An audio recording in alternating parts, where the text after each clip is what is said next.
Une vitrine réunissant pas moins de 833 articles. Il s'agit du plus grand nombre de pièces de céladon de Longquan jamais exposées au musée du Palais. Les collections proviennent d'instituts archéologiques tels que le musée du Palais et le musée provincial du Zhejiang. Des musées d'Iran, du Japon, d'Égypte et du Royaume-Uni ont également prêté leurs œuvres. Ces dernières années, le musée du Palais a contribué à de nombreux projets archéologiques internationaux.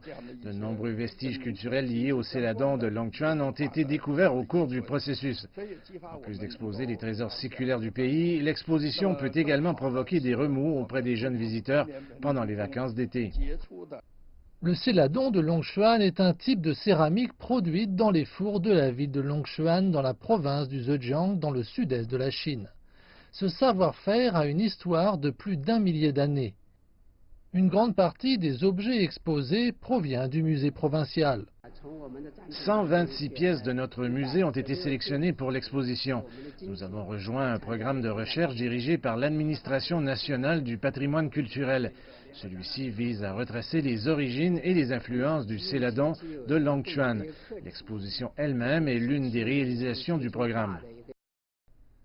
Des objets en céladon de Longquan ont été découverts dans des sites archéologiques de toute la Chine, ainsi que dans des fouilles et des naufrages anciens le long de la route maritime historique de la soie.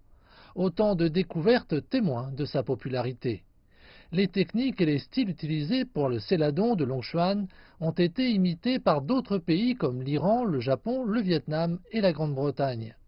La propagation du céladon de Longquan dans le monde en a fait d'une certaine manière un symbole des échanges culturels et des débuts de la mondialisation. Depuis 2009, nous nous consacrons à la recherche sur la mondialisation des objets en céladon produits dans le Zhejiang. Ensuite, nous avons découvert que la céramique ainsi que les techniques et la culture qu'elle porte étaient largement reconnues dans de nombreux pays, situés le long de l'ancienne route maritime de la soie. Je pense que nos recherches cadrent bien avec l'initiative chinoise Ceinture Route. Le céladon est un bon moyen de promouvoir les échanges entre pays. L'exposition se poursuivra jusqu'en octobre au musée du Palais, puis elle se déplacera au musée provincial du Zhejiang en novembre.